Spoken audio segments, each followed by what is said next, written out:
नमस्कार दोस्तों, राजस्थान प्रदेश के बेरोजगार युवा, गरीब किसान, गरीब महिला, गरीब छात्र और राजस्थान प्रदेश वासियों को बहुत ही बड़ी खुशखबरी मिली है। तो आगे बढ़ने से पहले इस वीडियो को एक छोटा सा लाइक कर दीजिए और वीडियो को आप राजस्थान से कहां से देख रहे हैं कमेंट में जरूर बताएं।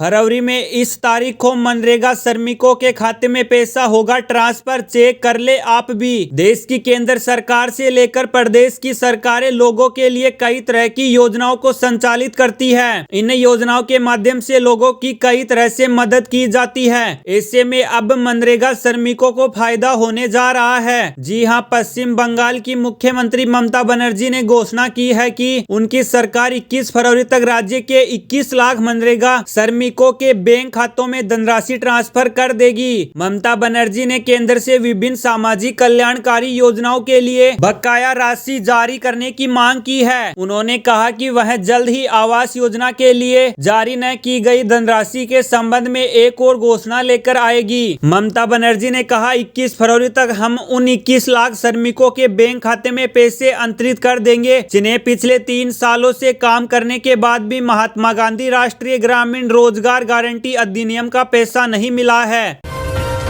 पीएम मोदी ने किया दावा, कहा हमारे तीसरे टर्म में भारत तीसरी बड़ी अर्थव्यवस्था बनकर उभरेगी। प्रधानमंत्री नरेंद्र मोदी ने लोकसभा में अपने संबोधन में देश को तीसरी सबसे बड़ी अर्थव्यवस्था बनने की गारंटी दी। उन्होंने तीसरे टर्म को लेकर दावा किया और इसके साथ कहा कि तीसरे टर्म में हम अपने देश को तीसरी बड़ी अर्थव्यवस्था बनाएंगे। वहीं पीएम मोदी ने विपक्ष पर जमकर साधा निशाना। उन्होंने एक बार फिर जवाहरलाल नेहरू के भाषण के जरिए कांग्रेस पर निशाना साधा। प्रधानमंत्री नरेंद्र मोदी ने लोकसभा में कहा कि ये मोदी की गारंटी है, हमारे तीसरे टर्म में भारत तीसरी बड़ी अर्थव्यवस्था बनकर उभरेगी। वहीं उन्होंने कहा कि देश के लिए सरकार की भूमिका क्या होती है यह युवाओं को बताना चाहता हूं। उन्होंने कहा, साल 2014 में जो अंतरिम बजट आया था उसे पेश करते हुए उस समय के वित्त मंत्री ने जो कहा था वो बताता हूं।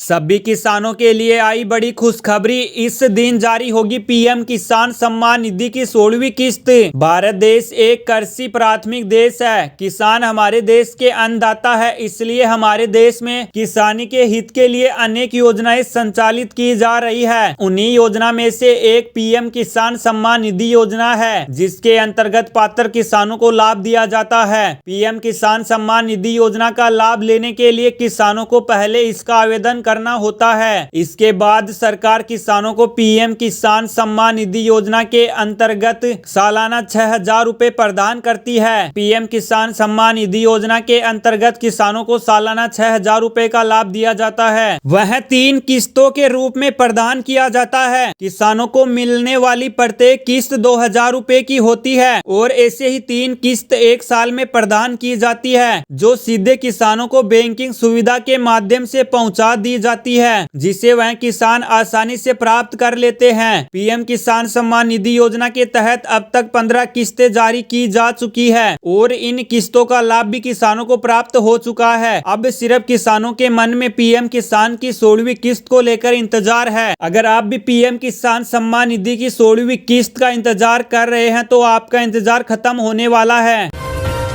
300 यूनिट फ्री बिजली के साथ मिलेगा लोगों को, अब ये फायदा भी करना होगा। इस योजना के लिए आवेदन। देश की केंद्र सरकार लोगों के लिए कई तरह की योजनाओं का संचालन करती है, जिससे कि लोगों को फायदा और उनका जीवन यापन आराम से हो सके। ऐसे में इस महीने की 1 फरवरी को अंतरिम बजट में वित्त मंत्री निर्मला सीतारमण ने भी एक बड़ी घोषणा की और वो थी 300 यूनिट फ्री बिजली की, जिसका लाभ भी लोगों को मिलेगा। यह फायदा होगा पीएम सूर्योदय योजना के तहत।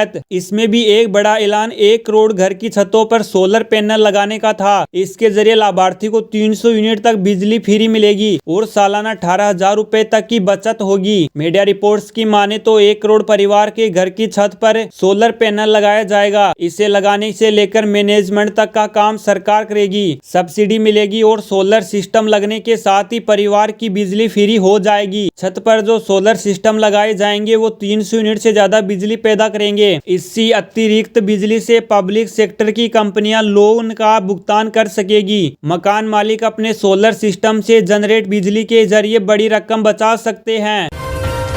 पेटीएम का शेयर 3 दिन में 50% टूटा। सेनेक्स 354 अंक फिसलकर 71,731 पर बंद। टाटा मोटर्स का शेयर 6% चढ़ा। शेयर बाजार में सोमवार को गिरावट देखने को मिली है। सेनेक्स 354 अंक फिसलकर 71,731 के स्तर पर बंद हुआ। निफ्टी में भी 82 अंक की गिरावट रही। ये 21,771 के स्तर पर बंद हुआ। सेनेक्स के 30 शेयरों में से 23 में गिरावट और 7 में तेजी देखने को मिली है। टाटा मोटर्स के शेयर में 5.80% की तेजी रही। करीब 2 साल पहले मई 2022 में इसके शेयर 949 रुपए के भाव पर जारी हुए थे। हालांकि रिटेल इन्वेस्ट और एम्प्लॉइजों को हर शेयर 45 रुपए जबकि पॉलिसी होल्डर्स को 60 रुपए के डिस्काउंट पर मिला था। इससे पहले शुक्रवार को शेयर बाजार में तेजी देखने को मिली थी। सेनेक्स 440 अंक की तेजी के साथ 72,085 के स्तर पर बंद हुआ था। वहीं निफ्टी में भी 156 अंक की तेजी रही। ये 21,853 के स्तर पर बंद हुआ था। सेनेक्स के 30 शेयरों में से 20 में तेजी और 10 में गिरावट देखने को मिली थी। APJ Surendra park holders limited का आईपीओ आज यानी 5 फरवरी से ओपन हो गया है। रिटेल निवेशक इसके लिए 7 फरवरी तक बोली लगा सकेंगे। इस आईपीओ का प्राइस बैंड 147 रुपए से 155 रुपए प्रति शेयर रखा गया है। इस इश्यू के जरिए कंपनी 920 करोड़ रुपए जुटाना चाहती है। इन स्कीम में करेंगे निवेश तो कर सकते हैं टैक्स में बचत। जान ले आप भी इसके बारे में। केंद्र सरकार ने अंतरिम बजट पेश कर दिया है और इस बार टैक्स पेयर लोगों को कोई फायदा नहीं मिला है। ऐसा इसलिए भी कि इस बार सरकार ने टैक्स स्लैब में कोई छेड़छाड़ नहीं की है और पिछले साल वाला ही रखा है। ऐसे में आप भी अगर टैक्स में बचत करना चाहते हैं तो आप इनके बारे में बता रहे हैं कि आप कौन सी स्कीम में निवेश कर सकते हैं। आप टैक्स में बचत करना चाहते हैं तो आप पीपीएफ में निवेश कर सकते हैं। यह एक शानदार विकल्प है। इस स्कीम में निवेश करने पर आपको फायदे मिलते हैं। वर्तमान समय में इस स्कीम में निवेश करने पर आपको 7.1% का इंटरेस्ट रेट भी मिलता है। इस स्कीम में निवेश करने पर आपको इनकम टैक्स डिडक्शन का भी लाभ मिलता है। आज सोने चांदी की कीमतों में गिरावट। सोना 62,500 और चांदी 70,000 रुपए पर आई। कैरेट के हिसाब से देखिए गोल्ड की कीमत।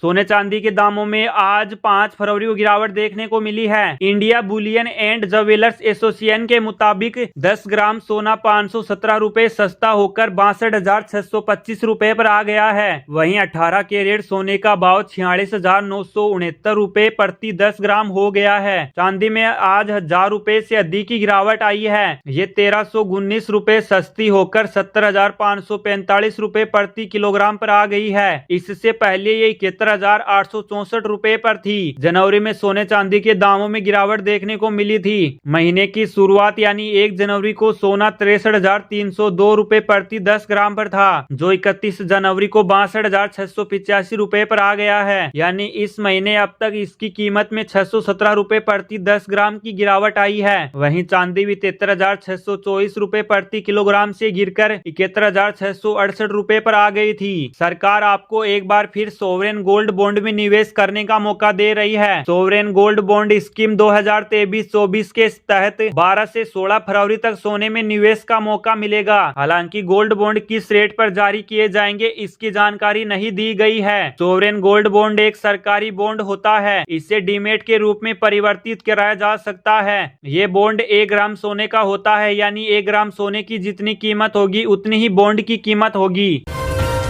डिप्टी सीएम प्रेमचंद बैरवा का कांग्रेस पर बड़ा प्रहार। कहा कांग्रेस ने सिर्फ रेवड़ियां बांटी। राजस्थान में पिछले 5 सालों में कांग्रेस ने रेवड़ियां बांटने के सिवा कोई काम नहीं किया। झूठ बोलकर सत्ता में आई कांग्रेस ने किसानों का कर्जा माफ करने, बेरोजगारों को भत्ता देने और अनेक वादे किए थे, पर राजस्थान में इन्होंने कोई काम नहीं किया। वहीं दूसरी ओर राजस्थान पिछले 5 सालों में भ्रष्टाचार, दलित अत्याचार, महिला अत्याचार में नंबर 1 बन गया। यह बात राजस्थान के उप मुख्यमंत्री प्रेमचंद बैरवा ने भाजपा जिला कार्यालय पर मीडिया से रूबरू होते हुए कही।